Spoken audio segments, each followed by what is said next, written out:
Welcome to another edition of our happy hour tastings here on Canadian Football Perspective. As always, a joy to be able to bring in the co-founder and brewmaster of Sawdust City Brewing. He is Sam Corbeil, who joins me now. And Sam, I'm intrigued by what we have going on today because we had a lot of fun with the Mojito IPA from Sawdust last week, which I have to admit, after we reviewed it, I talked to a couple of my friends, and I don't know if you guys see a spike in sales at a certain LCBO in Hamilton, but I sent a bunch of my friends because I said, you're not going to believe how unique this thing is and how much I enjoyed it. When I gave them some of the background and I sent them the YouTube link to us talking about it, they enjoyed it a lot. So that was a fun one. But now we're getting into what you guys have as your lager series, the first of the four that are here. I don't know a lot about some of the things that are included in this lager series, but I'm wondering first and foremost if you can tell us about where this lager series kind of came from, the origins, because there's some different styles that are included in this that are available on your website at sawdustcitybeer.com. And I think the education on the background of where these came from is going to be intriguing to some people that are looking at them and saying, I don't know if I've heard of that style or if I've had that, because so many people love so much of the basic lagers or the IPAs that we've talked about previously. Okay, well, this particular style, California Common, is actually from California. Anchor Steam is sort of the template for the style, brewery down in San Francisco. It's not although the name is California Common, it's not very common outside of there. It actually is a style that grew out of the German immigrants that were in the San Francisco area. They started making a type of beer that was similar to a German-style alt, which is a very traditional style of beer, an ale from Dusseldorf. And, while they were there, back in the day, they were just trying to make a beer with what they had available to them at the time in San Francisco. And this is what they came up with. It's fantastic. It's a great style of beer. The lager series itself, it sort of started last year. We sort of realized in the months after Christmas and before spring, there is really not a lot going on. It's very slow.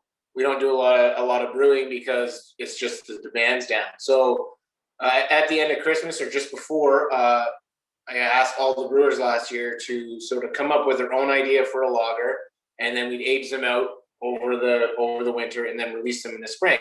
So last year we did our first 4, and that was great.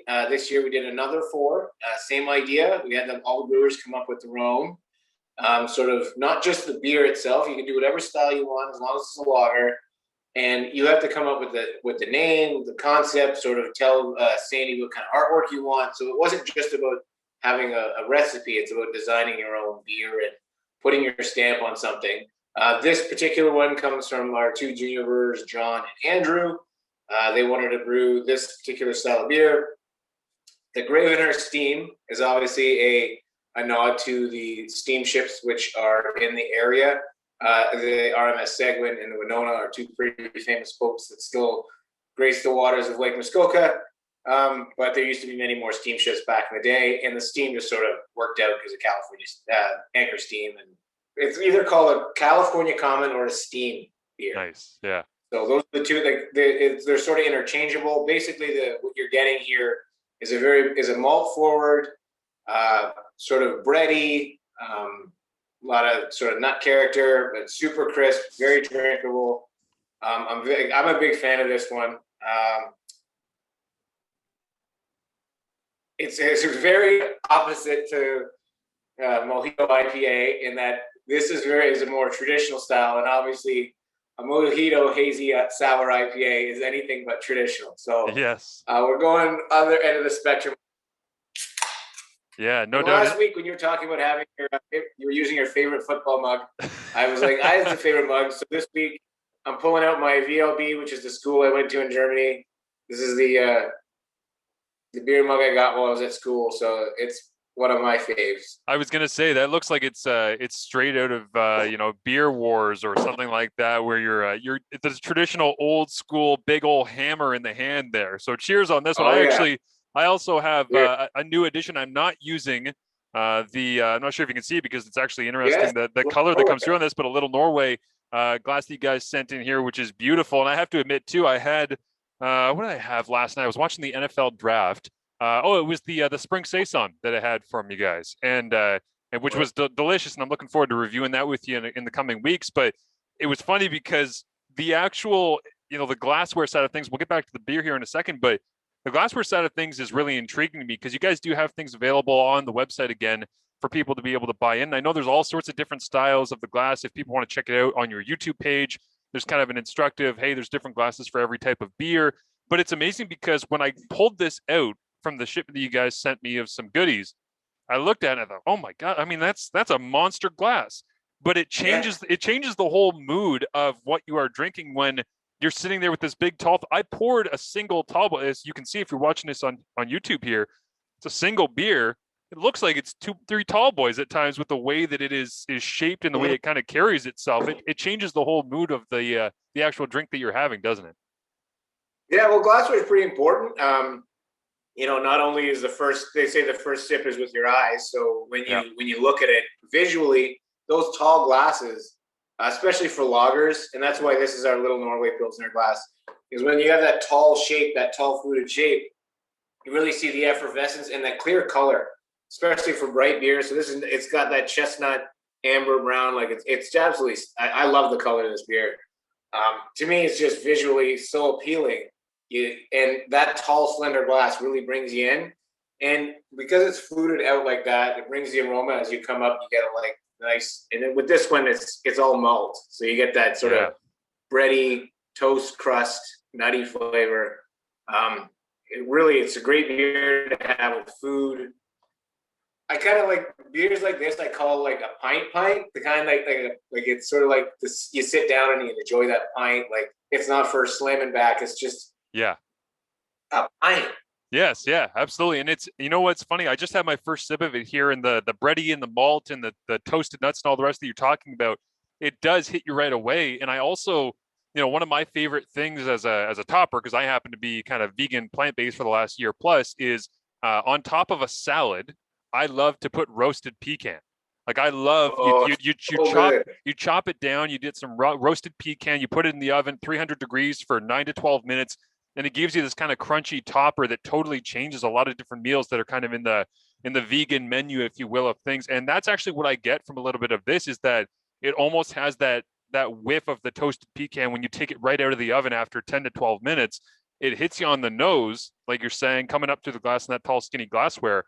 But then you also get the actual, that bready, almost like that banana bread type flavor without having much of that kind of clove kick that you get in other beers that are similar. Yeah, the clove or that sort of pepper or those aromas and flavors you get, those are typically wheat beer, yeast-driven flavors. But if you have like a Dunkelweiss, that background bread flavor, that pumpernickel, nice bread flavor is the malt. And this one we use the same yeast for all the lagers this time. We use the Bach yeast, which really accentuates the malt. So you're going to get a little bit of a heavier kick from the malt. And we did this as a collab with our good friends at Brew Culture. My buddy Dan, he lives just like through the woods from my house, and he provided all the malt through. He's a supplier for Irex malt out of Germany, and we were able to work on this together. We tried some new malts, and I find these Irex malts very flavorful and rich, and I think it really, along with the Bach yeast, it really accentuates that flavor, and you do get that breadiness. Man, I love the smell of when you say the toasted pecans. My wife makes chocolate, and she does a lot with the toasted nuts and stuff. And she's like, the smell of it is so good. And it's such a simple thing, but wow, that aroma. Yeah.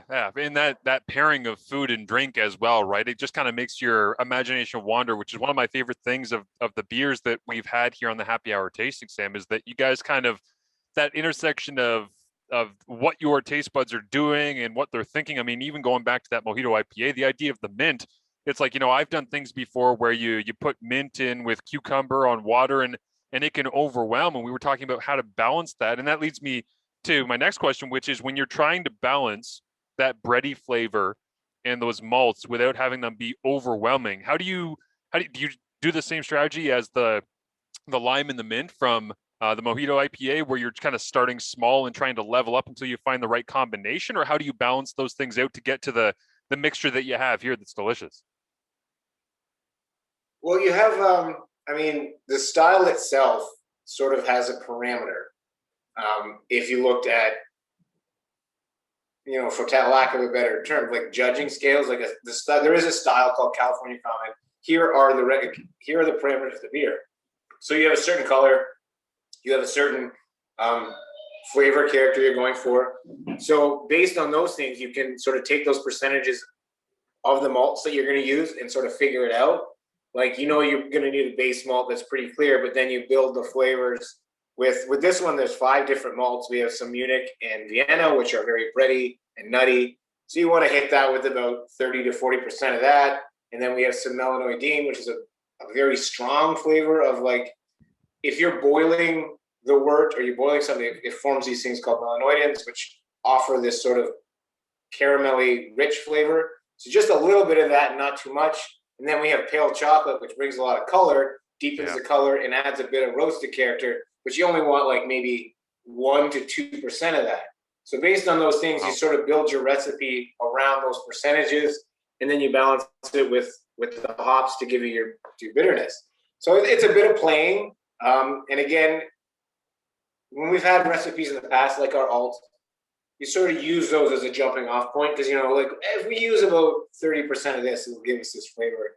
So we use those, and it's just time and learning and doing. And the more times you make a recipe, the better you get at it. Yeah, absolutely. Now, I'm intrigued by the idea of you saying, pale chocolate, 1 or 2%. If people get this, and again, sawdustcitybeer.com is where you can order it in. You can use our promo code if you'd like. It's been extended throughout May on all of our podcasts. Then you can check out the back of the can, which I love that you guys do this very clearly on your cans, because some beers, if you're a beer nerd like me, you like to go through and try to find out what you're actually sipping on and what the characteristics are. You guys make it really easy to be able to actually understand all these things on the back, not just the lager series, but most cans. And at the bottom here on the malt, it does say pale chocolate. What happens if you overwhelm something with pale chocolate? If you don't do that 1 to 2%, what comes out the other side? Well, like if you'd be making probably something closer to a porter or a stout. Yeah. Those ones, like even then, like you're not looking at huge percentages. Like they are very dark. Like the malt is very roasted, and you have like they look like little coffee beans, like roasted barley or chocolate malt, or there's a lot of colored malts that are just really darkly roasted. So if you put like 10% in, it kind of gets very astringent, but depending on what you use, deepens the base. You can, like if you've had any of our stouts, we use a lot of roasted malts in those. Yeah. But that's because you want that. Like you want that black color, you want that rich chocolate roasted flavor. In this, we don't want that. We just want to add a little bit of color. It's that little bit that just sort of makes it a little bit more amber or a little bit more auburn without adding too much of that flavor, because too much of it can be acrid or kind of acidic, and you don't want that. And you want the bread, and that nutty character, not the chocolate to be in this. So it's a deft hand sometimes when you're putting that stuff, like playing with those malts, because they are very powerful. And anytime you're playing with percentages of what you're putting in as well, I imagine that's a pretty delicate process to be able to work through. But this is beautiful. The last one that I got for you here, and I know we've talked with you about can art before, Little Narnia IPA, when Connor and Wade were doing that happy hour tasting with you, they talked about. But the first thing that actually my co-host on Fridays, Kyle Mello, said to me when he got his shipment from you guys to talk about all the different beers we're doing on air, is he said that his girlfriend fell in love with the textured cans, the textured wrap on these things. And for the lager series, that was as soon as I picked them up, all the lager series from Soft Body Pills to Dave's Affordable Dortmunder, the Dad beer, and all the rest is things we're going to do in future weeks where we'll talk about those. But you pick these up and you get the texture feel. And I was like, it's funny because you say the first taste is with your eyes. Well, my first taste was with the feel. Like when I picked this up, it jumped out to me, the can, all of a sudden I'm like, okay, this is different. This is interesting. You've talked before about being able to put together the design, but adding that extra context and another layer of the feel on the can. If somebody even picks this up at an LCBO or something, they're picking it up and they're going, okay, this, if for some reason it does something to beer drinkers where you pick it up and it feels a little different. We did one beer with it a couple of months ago, and we say, like, as a group, we fell in love with that textured feel as well. So we started moving towards that. the first one we did with it was Happy Sauce, which was a frambozen, and like it just feels more robust and Yeah. alive in your hand. And so the next series that was up was this, and we were like, yeah, we have to get the texture for that. And moving forward, we're moving a lot of it towards those textured cans. And then some of our higher end stuff is going to have some embossing on it. We started doing that with our Revenge of Cthulhu last year, which was a bourbon barrel aged imperial stout. That thing And was those were great. just That thing was badass. yeah, I had one of those. I want to say about a month ago, and that was an adventure. That thing was fun. yeah, it's crazy. So we're gonna try to not just have these awesome artwork on our label, but like add a little bit more to it, just to kick it up a notch. You know, that the label companies are bringing their games too, so they're offering a lot more than just a sticker on a can or whatever. So they have these new textures, they have new inks and embossing, and we're gonna try everything out because it's fun, and Yeah. we want to bring some excitement to it, and hopefully it resonates, and obviously it did. So that's awesome. I love to hear that. Yeah, well, after I've had about half of this, I would say that your idea of this is a pint. This is what you sit down and just enjoy being able to make your way through. I am with you on all of that. Again, it is the Gravenhurst Steam California Common, 5% ABV out here for you, and 25 IBU for people that are interested. Beautiful, smooth, delicious. I love the flavor notes as well. Sam, it's great to catch up with you, and I hope that you have a great weekend. Cheers. Thank you as always for this. It's great.